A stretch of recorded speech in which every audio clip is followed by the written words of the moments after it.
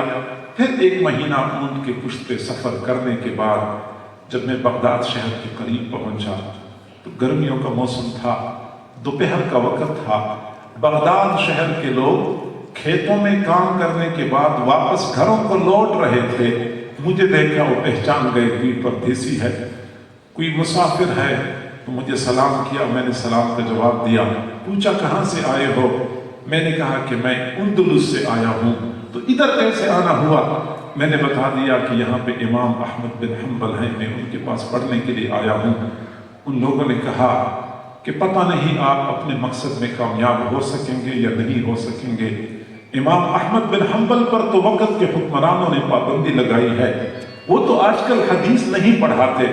میں تھوڑا سا پریشان تو ہو گیا. میں نے کہا میں اتنا دور سے آیا ہوں، اللہ تعالیٰ کوئی راستہ نکال دیں گے. فرماتے ہیں کہ میں شہر کے اندر گیا، میں نے سرائے کا پتہ کیا، ایک کمرہ سرائے میں سے کرائے پہ لیا، سامان وہیں پہ رکھا، اونٹ باندھ لیا. اب مجھے نہ اس بات کی فکر تھی کہ اب آرام کرنا چاہیے، میں تھکا ہوا ہوں، نہ کپڑے بدلنا، نہ غسل کرنا، کسی چیز کی فکر نہیں تھی. مجھ پر صرف ایک جنون سوار تھا کہ میں کسی طریقے سے امام احمد بن حنبل تک پہنچ جاؤں. باہر آیا، میں نے لوگوں سے پوچھا شہر کی سب سے بڑی مسجد کدھر ہے؟ لوگوں نے مجھے مسجد کا راستہ بتا دیا. میں چلتے چلتے شہر کی جامع مسجد کے دروازے سے داخل ہوا.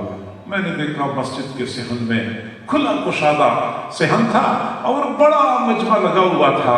درمیان میں ایک محدث کرسی پر بیٹھے ہوئے تھے اور شاگرد حدیثیں پڑھ رہے تھے، استاد پڑھا رہے تھے. طریقہ یہ تھا کہ ایک شاگرد کھڑا ہو جاتا تھا، وہ کہتا حدثنا یا شیخ حدیث فلاں، اے فلاں ہمیں فلاں، اے شیخ ہمیں فلاں حدیث سنا دو. شیخ متصل سند کے ساتھ وہ حدیث بیان کر لیتے تھے اور شاگرد فوراً قلم کاغذ نکال کے لکھنا شروع کر دیتے تھے. پھر اگلا شاگرد کھڑا ہو جاتا تھا کہ ہمیں فلاں حدیث سنا دو. محدث پھر متصل سند کے ساتھ حدیث بیان کرتے تھے، شاگرد فوراً لکھنا شروع کر دیتے تھے. فرماتے ہیں کہ میں نے ساتھ والے بندے سے پوچھا کہ یہ کون ہے؟ انہوں نے جواب دیا کہ یہ نقاد الحدیث یحییٰ بن معین رحمہ اللہ ہیں. تھوڑی دیر کے بعد اسماء الرجال کا سلسلہ شروع ہوا. اسماء الرجال کا معنی یہ ہے کہ یہ حدیثیں ہم تک جن راویوں کے ذریعے، جن محدثین کے ذریعے پہنچی ہیں، ان محدثین کے احوال اس میں درج ہوتے ہیں. ان کے احوال کے بارے میں، ان کے فقہ اور عدم ثقہ ہونے کے بارے میں بتایا جاتا ہے. تو ایک ایک طالب علم ایک ایک محدث کے بارے میں سوال پوچھ رہا تھا. تو میں بھی کھڑا ہو گیا. میں نے سوال پوچھا ما تقول فی حق ہشام بن عمر، آپ ہشام بن عمر کے بارے میں کیا کہتے ہیں؟ انہوں نے جواب دیا کہ ہشام بن عمر قابل اعتماد محدث ہیں، اگرچہ عمر کے آخری حصے میں ان کا حافظہ کمزور ہو گیا تھا لیکن پھر بھی ان کی روایات پر اعتماد کیا جا سکتا ہے. فرماتے ہیں میں نے جو ہی یہ سنا میں اگلے سوال کے لیے کھڑا ہو گیا. میں کھڑا ہو چکا تھا کہ مجمع سے شور برپا ہو گیا اور مجمع کے لوگوں نے کہا اجلس یا عبداللہ، اجلس یا عبداللہ، اب اللہ کے بندے بیٹھ جا، اللہ کے بندے بیٹھ جا. اس پوری مجلس میں بندہ صرف ایک سوال پوچھ سکتا ہے، 2 سوال پوچھنے کی اجازت کسی کو نہیں ہے. بہت سارے لوگوں نے سوالات پوچھنے ہوتے ہیں. فرماتے ہیں میں نے بہت منت سماجت کی کہ اللہ کے بندوں میں بہت دور سے آیا ہوں، مجھے صرف ایک سوال اور پوچھنے دو. کافی دیر منت سماجت کے بعد مجمع کا شور تھم گیا. پھر میں نے اگلا سوال پوچھا ما تقول فی حق احمد بن حنبل، آپ امام احمد بن حنبل کے بارے میں کیا کہتے ہیں؟ فرماتے ہیں میں نے یہ کہا تو یحییٰ بن معین رحمہ اللہ کا سر نیچے کو جھک گیا. کافی دیر تک نیچے کو دیکھتے رہے، پھر سر اوپر اٹھایا. میں نے دور سے دیکھا کہ ان کی آنکھوں سے موٹے موٹے آنسو گر رہے تھے. اور فرما رہے تھے میں امام احمد بن حنبل کے بارے میں کیا کہہ سکتا ہوں، وہ تو محدثین کے امام ہیں، وہ تو علماء کے اور محدثین کے استاد ہیں، میرے پاس الفاظ نہیں ہے کہ میں ان کو خراج تحسین پیش کر لوں۔ فرماتے ہیں انہوں نے اس انداز سے تذکرہ کیا، میں تڑپ اٹھا، میں بے چین ہو گیا۔ میں نے اگلا سوال پوچھا کہ میں تو امام احمد بن حنبل سے پڑھنے کے لیے آیا ہوں۔ فرمایا آپ ان سے نہیں پڑھ سکتے کیونکہ وقت کے حکمران نے ان پر پابندی لگائی ہے، اب وہ آج کل حدیث نہیں پڑھا رہے۔ میں نے کہا اتنا کر لے، کم از کم کسی بندے کو میرے ساتھ بھیج دیں، مجھے ان کے گھر تک پہنچائیں۔ انہوں نے اپنا ایک شاگرد میرے ساتھ بھیج دیا۔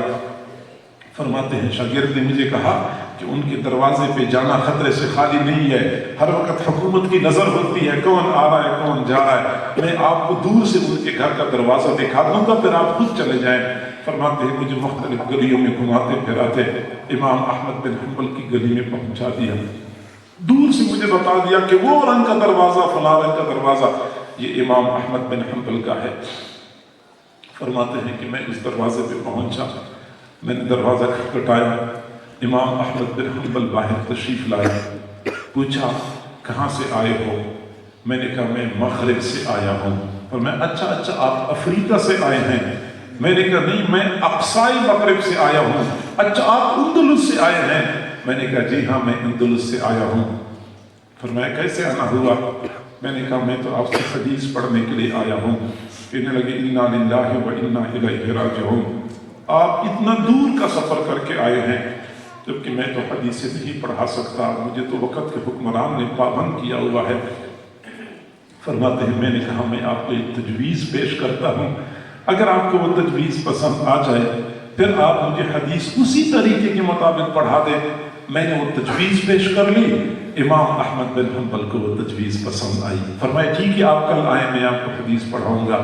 میں سیدھا چلا گیا سرائے میں نے رات گزاری اور صبح کے وقت میں سرائے سے نکلا اس حال میں کہ میں نے پاؤں کے اوپر پٹی باندھی ہوئی تھی، میں نے ایک لاٹھی لی ہوئی تھی، میرے گلے میں کشکول لٹک رہی تھی، میں نے بھکاریوں کی شکل اختیار کی ہوئی تھی، لنگڑاتا ہوا میں چل رہا تھا لاٹھی کے سہارے، اور بغداد کی گلیوں میں بھکاریوں کی صدائیں لگانی شروع کر دی۔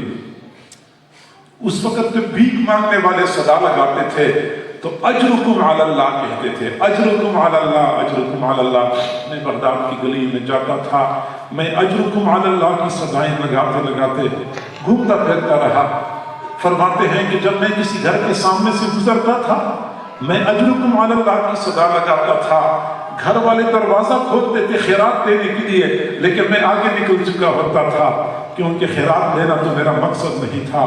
ایسی ہی بھکاریوں کی صدائیں لگاتے لگاتے میں امام احمد بن حنبل کے گھر کے قریب پہنچا۔ میں نے اونچی آواز سے صدا لگائی اجرکم علی اللہ۔ جب میں نے صدا لگائی میں ان کے دروازے پہ پہنچا، امام احمد بن حنبل رحمۃ اللہ علیہ گھر سے باہر نکلے، ہاتھ ایسے پکڑے ہوئے تھے جیسے مجھے کچھ دے رہے ہوں۔ میں نے کشکول آگے کر دی جیسے میں کچھ لے رہا ہوں، لینا دینا کچھ بھی نہیں تھا۔ وہیں پہ کھڑے کھڑے امام احمد بن حنبل نے مجھے ایک حدیث سنا دی، میں نے وہ حدیث یاد کر لی جیسے کہ مجھے پوری دنیا کا سرمایہ مل گیا۔ میں سیدھا واپس سرائے چلا گیا، میں نے وہیں پہ رات گزاری۔ اگلے دن پھر اسی طرح بھکاریوں کا روپ دھار کے اجرکم علی اللہ کی صدائیں لگاتے لگاتے امام احمد بن حنبل کے دروازے پہ پہنچا۔ انہوں نے گھر سے باہر نکل کے ہاتھ ایسے پکڑے ہوئے تھے جیسے مجھے کچھ دے رہے ہوں۔ میں نے کشکول آگے کر دی جیسے میں کچھ لے رہا ہوں، لینا دینا کچھ بھی نہیں ہوتا تھا، بس صرف ایک حدیث انہوں نے مجھے یاد کرا دی، میں نے وہ حدیث یاد کر لی۔ اس طریقے سے ایک مہینہ نہیں، 2 مہینے نہیں، کئی سال مسلسل میں بغداد کی گلیوں میں بھکاریوں کی صدائیں لگاتے لگاتے روزانہ ایک حدیث پڑھا کرتا تھا۔ اور اس طریقے سے میں نے کئی سال ان سے حدیثیں پڑھی۔ وہ حکمران مر گیا، بعد میں اگلا حکمران آیا، وہ اچھا آدمی تھا، اس میں امام احمد بن حنبل سے پابندی ہٹائی۔ امام احمد بن حنبل رحمۃ اللہ علیہ نے جب حدیث کا درس کھلے عام دینا شروع کر دیا، پھر اتنا بڑا مجمع ہوتا تھا،